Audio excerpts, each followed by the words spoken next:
Albert Einstein was incredibly brilliant, and he revolutionized our understanding of the universe.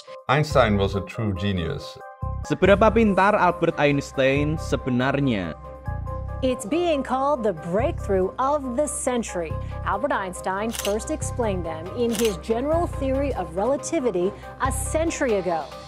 Einstein seringkali digambarkan sebagai salah satu orang yang paling jenius di dunia. Dia adalah seorang ahli fisika yang menemukan rumus terkenal E sama dengan mc².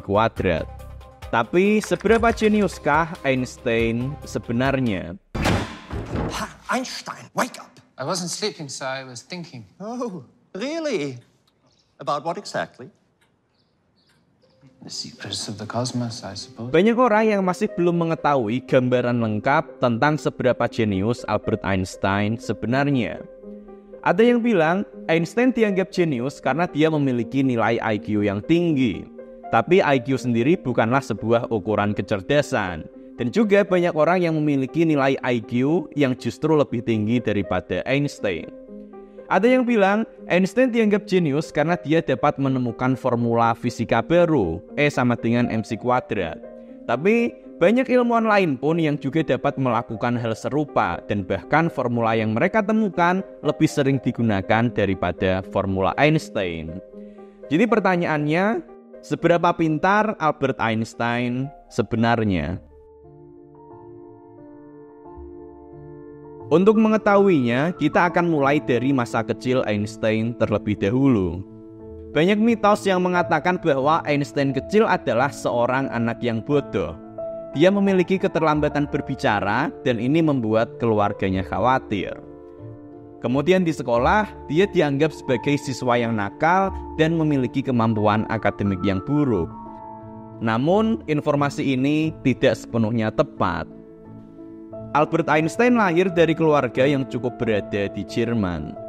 Orang tuanya adalah seorang insinyur dan memiliki sebuah perusahaan listrik dan manufaktur. Keluarganya termasuk dalam keluarga terdidik dan pamannya sering meminjamkan buku ke Einstein yang membantunya memiliki rasa ingin tahu yang tinggi. Ditambah lagi, banyak kenalan keluarga Einstein yang menjadi mentor di masa kecil Einstein di bidang sains. Memang benar, Einstein kecil sempat mengalami keterlambatan berbicara, namun itu bukan keterlambatan yang signifikan. Dan justru itu terjadi karena Einstein kecil berusaha untuk berbicara dalam kalimat-kalimat yang lengkap dan kompleks. Di sekolah, Einstein adalah siswa yang pintar.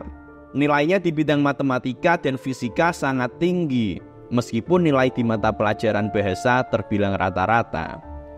Di video sebelumnya, kita pun sudah membahas dan melihat langsung nilai rapor SMA dan kuliah Einstein yang menunjukkan kecerdasannya yang luar biasa. Ketika sudah dewasa, Einstein pernah diwawancarai terkait dengan masa sekolahnya di masa muda. Dan dia pun bilang, sebelum saya berusia 15 tahun, saya telah menguasai kalkulus diferensial dan integral. Dari sini, kita bisa melihat bahwa Einstein adalah anak yang sangat pintar di masa mudanya. Luar biasa memang, namun sebenarnya ini bukanlah hal utama dalam kecerdasan Einstein. Karena faktanya banyak orang lain yang juga memiliki kemampuan seperti itu di masa mudanya. Momen yang menjadi bukti sebenarnya dari kecerdasan Einstein terjadi di awal tahun 1900-an.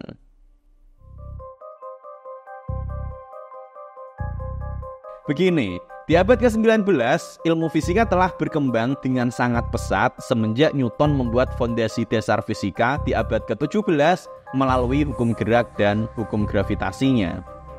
Hampir semua aspek dalam fisika telah diteliti dan ditemukan hukum-hukum dan teori ilmiahnya, baik itu di bidang listrik, magnet, astronomi, dan lain sebagainya. Seorang fisikawan terkenal di masa itu, Lord Kelvin, yang kita kenal namanya sekarang sebagai salah satu satuan temperatur, dia bahkan tidak merekomendasikan siswa-siswa untuk belajar fisika lagi di universitas. Dia bahkan sampai berkata, "There is nothing new to be discovered in physics now. All that remains is more and more precise measurement." Tidak ada hal baru yang bisa ditemukan lagi di bidang fisika sekarang. Yang tersisa hanyalah kebutuhan untuk pengukuran yang lebih presisi. The physicist Max Born still had the nerve to say that, quote, physics as we know it will be over in 6 months. Spoiler, it wasn't. Then there was that time at the end of the 19th century when the physicist Albert Michelson said, quote, it seems probable that most of the grand underlying principles have been firmly established. Di masa itu, teka-teki fisika yang masih tersisa hanya ada 2. Yang pertama adalah efek fotolistrik, dan yang kedua adalah ether dari percobaan Michelson-Morley. Pertama, efek fotolistrik. Efek fotolistrik adalah sebuah fenomena di mana ketika ada suatu logam yang disinari dengan cahaya pada frekuensi tertentu, muncul tegangan listrik dan gerakan elektron. Dan sifat-sifat dari tegangan listrik yang muncul ini tidak bisa dijelaskan dengan hukum fisika klasik yang sudah diketahui di masa itu. Sesuai dengan hukum fisika klasik, nilai tegangan yang muncul harusnya bergantung dengan intensitas cahaya. Tapi hasil eksperimen menunjukkan hasil yang lain, di mana nilai tegangannya bergantung pada frekuensi cahaya yang digunakan. Kedua, ether.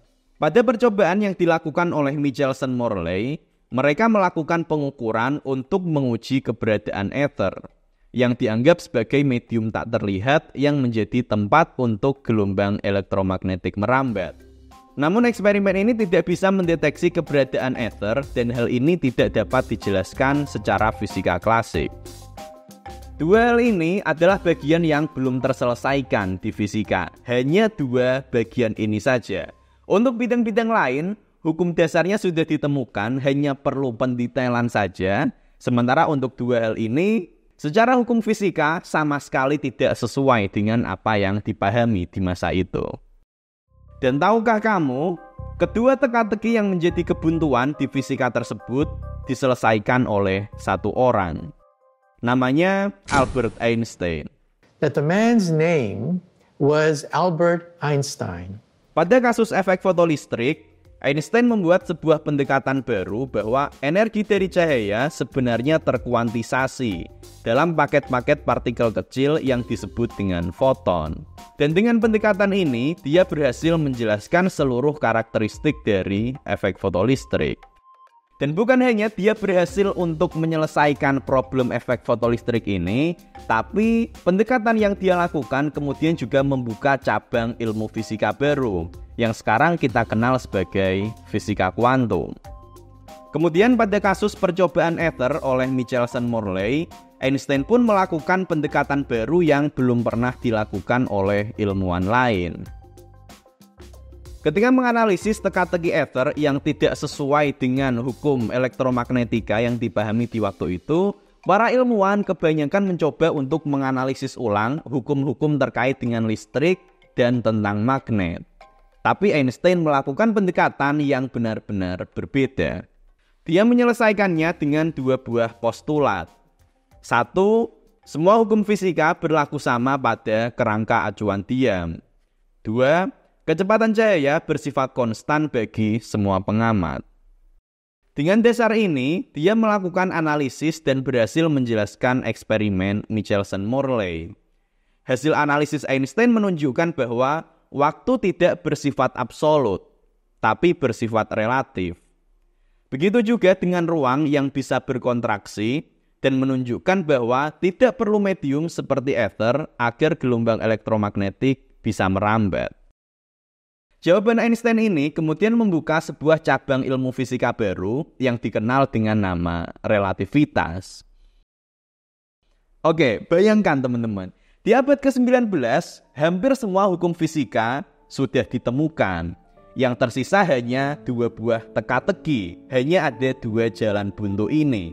Dan Albert Einstein menyelesaikan nggak cuma 1, tapi 2-duanya. Dan nggak cuma itu, penyelesaian yang dilakukan Einstein juga membuka cabang ilmu fisika baru, yaitu fisika kuantum yang membahas mengenai partikel-partikel kecil, dan juga relativitas yang membahas mengenai benda-benda skala besar. Pintu yang dibuka oleh Einstein ini pun kemudian menunjukkan bahwa ternyata masih ada banyak misteri fisika yang masih perlu dipelajari. Wow, Einstein nge-carry perkembangan fisika seorang diri.